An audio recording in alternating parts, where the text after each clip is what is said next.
exposição monográfica de Torres Garcia, obras de arte de Chagall, Miró, Picasso, Léger, etc, arderam totalmente. Então 90% de todo este acervo, ele fica dizimado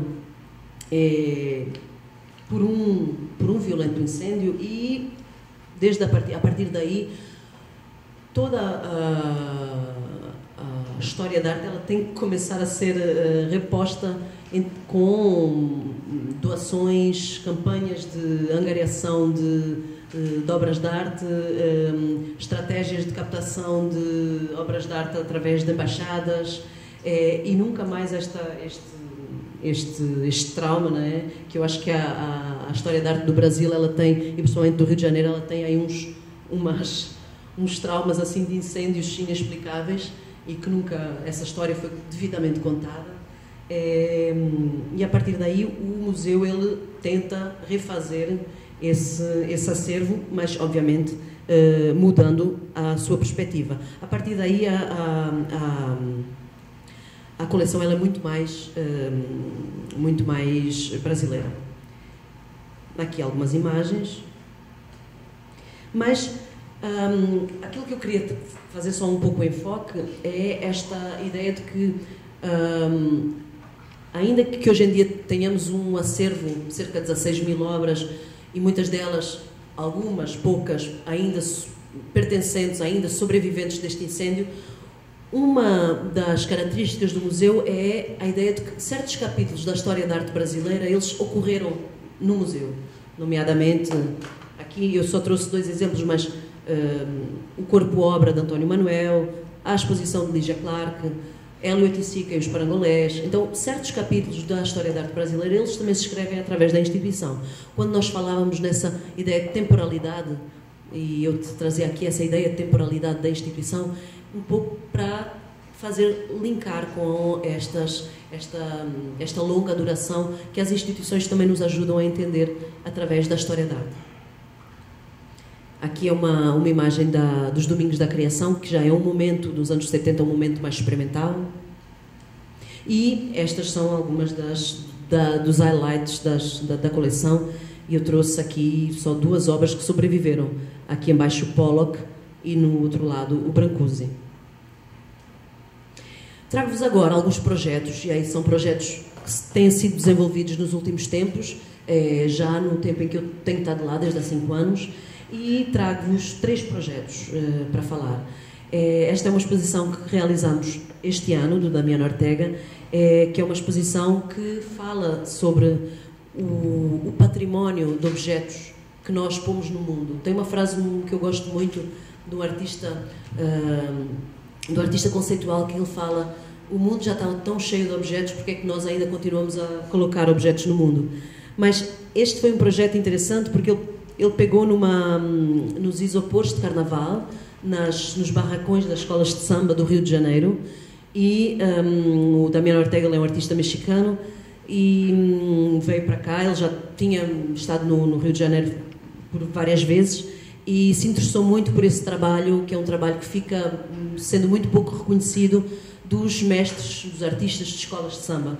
Então ele trouxe um bloco de isopor enormíssimo para o salão maior do museu e começou, junto com os artistas, a desbastar esse cubo e, a partir daí, extrair essas obras de arte, que são as obras de arte, as esculturas, não importa se fossem esculturas norte-americanas, se fossem astecas, portanto, fazer uma espécie de mapeamento, uma espécie de elenco geral da escultura mundial, universal. Eu trouxe aqui um videozinho em que vocês podem ver esse processo sendo realizado.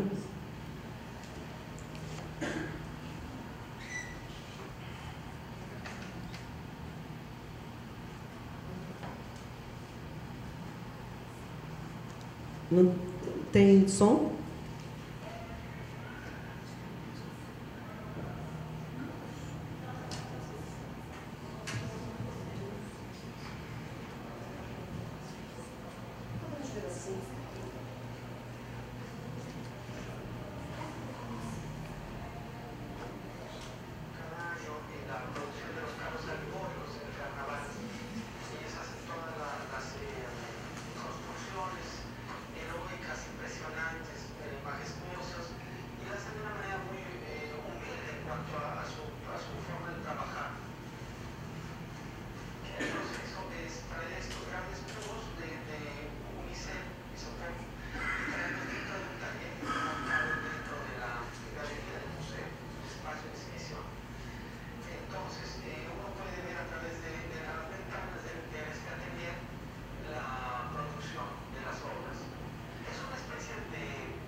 foi esse processo que aconteceu lá e que foi bastante interessante e que era muito bonito poder estar atuando e fazer um próprio ateliê de carnaval dentro do próprio museu.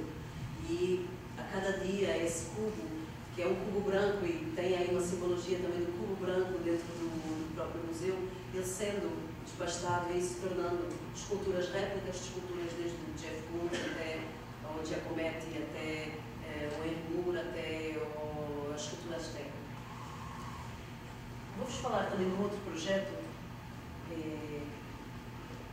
que é um projeto menos sonante, menos chão, mas que foi um projeto que correu particularmente bem no sentido de ativar essa coleção. No sentido de ativar essa coleção que muitas vezes está menos visível. Eu descobri que aqui, durante os anos 50, e eu creio que ainda se faz, existe uma coisa que se chama grilagem, que eu não sabia. Que as pessoas, principalmente no Norte, usavam grilos para poder envelhecer documentação. Que os grilos produzem excrementos, xixi, cocô, que vão deteriorando os documentos e assim elas podem falsificar documentação. Essa era uma maneira, uma forma de, por exemplo, na delimitação das terras, certos proprietários poderem reclamar, reivindicar terras que não eram suas. O Vanderlei Lopes ele nos propôs um projeto em que depois veio a dar origem a uma exposição que se chamou Grilagem. Pegámos em algumas pinturas da coleção do museu, principalmente pinturas concretas, Valdemar Cordeiro,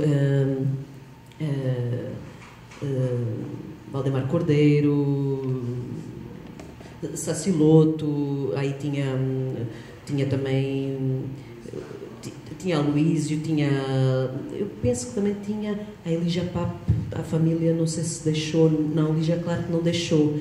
Aí, então, mas tinham alguns artistas concretos que deram autorização e foram feitas reproduções dessas pinturas e essas pinturas foram griladas, ou seja, o artista criou caixas, mesas, em que as pinturas foram submetidas a processo de grilagem, de modo a produzir, ficticiamente, não é, essa falsificação em cima da falsificação. É interessante porque estas pinturas elas pertencem a um momento brasileiro em que, como vocês falam, fazer 10 em 50, 5 em 50, fazer 50 anos em 5.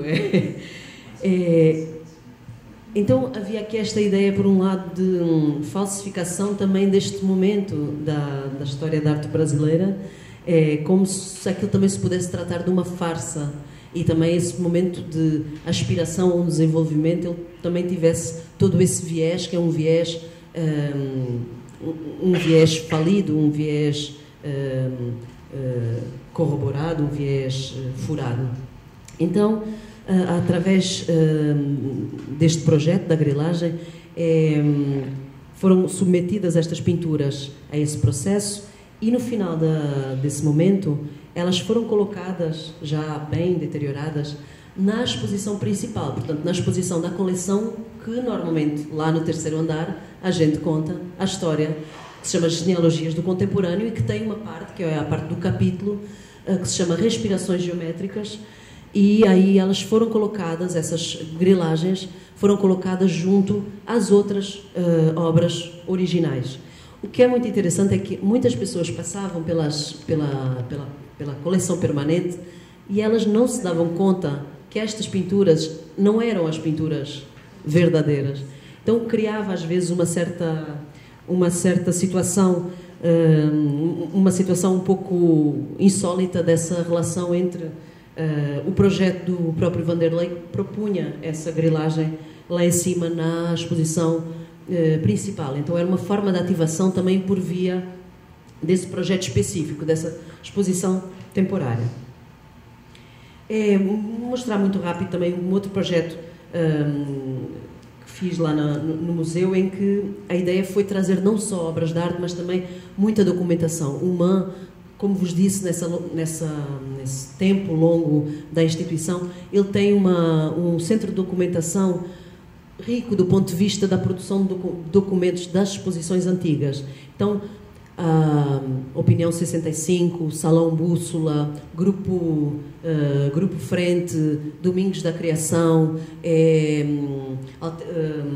todos outros momentos do museu, mesmo o próprio incêndio, tem um conjunto de documentação que faz parte, que conta essa história do Rio de Janeiro, da história da arte brasileira. Então a ideia aqui foi trazer propostas de artistas que eram propostas mais conceituais e colocá-las do lado também documentação que hoje em dia tem um valor de, eu não diria de obra de arte, mas de propostas ou de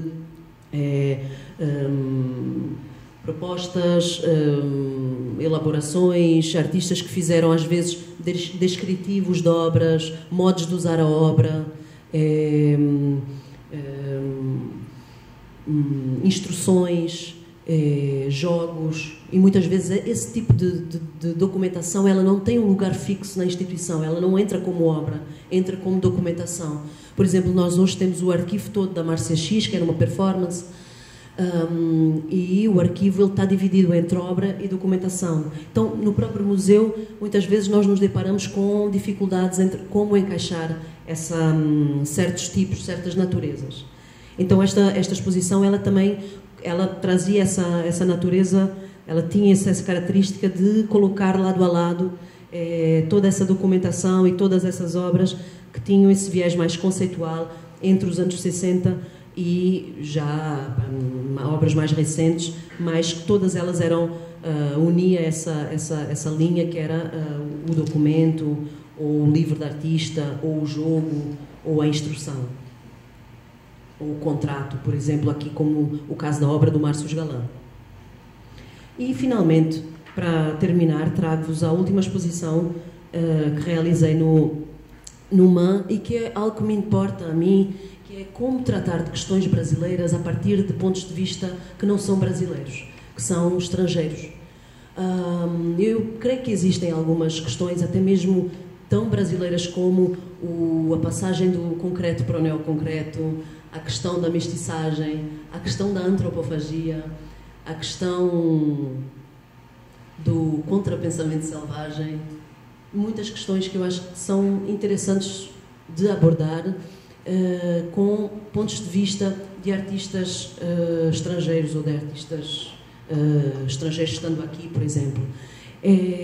Neste caso, é uma exposição de dois artistas, um catalão e um belga, que, muito interessantemente, eles têm um trabalho que, quando nós vamos ver lado a lado, ele parece que é o trabalho do mesmo, sem que haja citação. Assim, o Philippe Van Sneek, ele é belga, hoje ele tem 70 anos, e o Daniel Stigman, ele é catalão e tem 33 anos, ou 35 anos, ou 36, não lembro agora.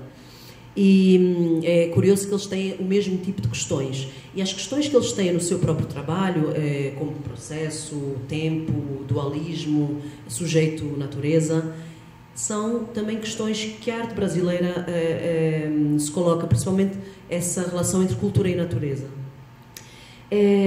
Nesta exposição, baseada nessa ideia de dualismo e simultaneidade, o projeto ele se desenvolveu-se em duas cidades, em dois edifícios, duas arquiteturas modernas e com dois artistas.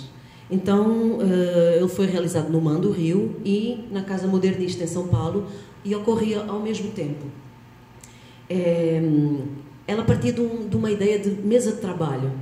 A mesa de trabalho é aquele lugar onde nós colocamos tudo aquilo que está em processo, ou aquilo que a gente não quer mexer já, mas vai mexer depois, objetos que estão em trânsito, estão mal acabados, objetos que a gente tem carinho por eles, não se quer desfazer já.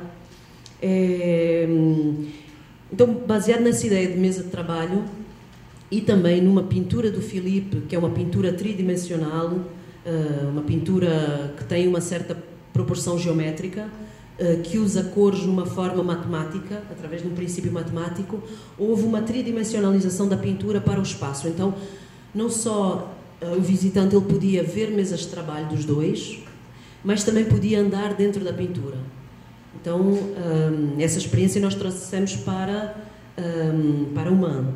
E na Casa Modernista, a ideia era usar mais o lado familiar da casa e propor uma experiência de som no espaço. Eu trouxe algumas imagens e também um vídeo com o qual terminamos aqui.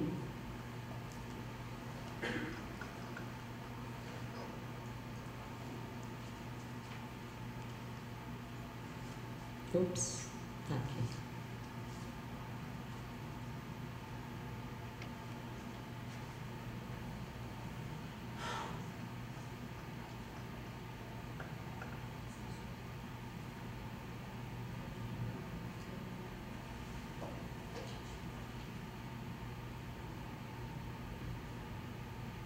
Told me he had some relation with my work, and I discovered what the relation was, and the relation was between nature and our intervention in the structures and our investigation in the structure of nature. And now we put our pieces together, and this perfect mix, even for the visitor, will be difficult to recognize who's who in the whole exhibition. Coincidencias con trabajos de otros artistas son frecuentes, ¿no? Mas que hacen tantas coincidencias con un artista o algo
Eram filas enormes na instituição e eu vou-vos contar só duas piadas.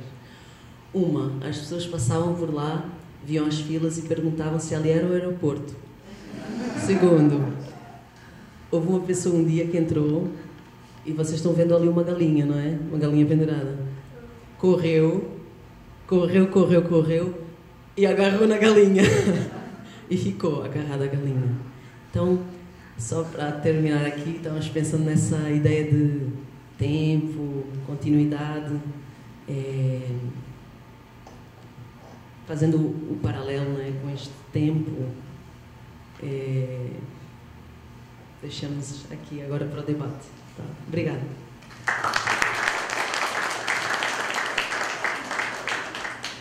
Sua contribuição.